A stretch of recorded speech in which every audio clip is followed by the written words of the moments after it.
Nangako po ang gobyerno na pabibilisin ng Administrasyong Marcos Jr. ang paglalabas po ng pondo para sa mga proyektong pang-imprastruktura. Yan ay para mapasigla at mapabilis ang paglago ng ating ekonomiya. Maaalalang matumal po ang paglago ng ekonomiya ng bansa mula nung maghigpit ang gobyerno sa pondo para po sa infrastructure. Bunsod pa rin po yan ang malawakang korupsyon sa flood control projects. Sinabi naman ni Palace Press Officer Undersecretary Attorney Claire Castro na magiging balanse ang gobyerno sa paggasta para sa infrastructure. Kahit pabibilisin ang pag-release ng pera ay magiging maingat pa rin ang gobyerno pagdating sa pondo para sa mga proyektong ito. Magkakaroon din ng ad hoc subcommittee para magbantay sa implementasyon at resulta ng mga nasabing proyekto para matiyak na nagbibigay o naibibigay sa tamang contractor ang mga ito. Inaasahang madadagdagan po ang kita ng nasa 2,000 mangingisda sa San Agustin sa Romblon. Yan po yung oras na makabitan na ng solar panel sa isang ice plant. Inaasahan ngang makakabit ang mga solar energy system pagdating ng buwan ng Setyembre at makatutulong sa pagpapababa ng gastusin sa operasyon. Pwede na kasing makamit ng planta ang 70 kilowatt hours na requirement nitong kuryente para sa 10 oras sa operasyon kada araw sa tulong po yan ng solar power.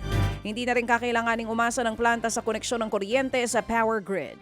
Makatutulong din ito sa pagpapababa po ng presyo ng mga ice block na kinakailangan para mapahabang shelf life ng huli ng mga mangingisda. Bumuo na po ng federasyon ng mga stakeholder mula sa industriya ng ube para magbigay ng representasyon at direksyon kasunod ng pagsikat ng ube. Kasama sa United Ube PH Association ang mga magsasaka, kooperatiba, trader, exporter, researcher, ahensya ng gobyerno at iba pang industry players para masuportahan ang industriya.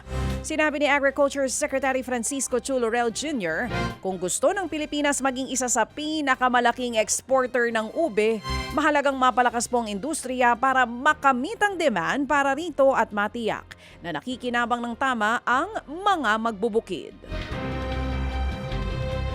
Sa mga balita po sa labas ng bansa, nadagdagan pa nga ang bilang ng mga patay ilang buwan matapos tumama po ang malakas na lindol sa bansang Venezuela.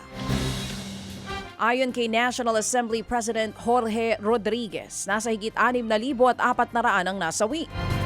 Mas mataas po yan ng 137 nitong nagdaang linggo. Samantala, abot po sa 86,000 ang bilang ng mga naitalang sugatan. Hunyo nang tumama ang kambal na lindol sa nasabing bansa.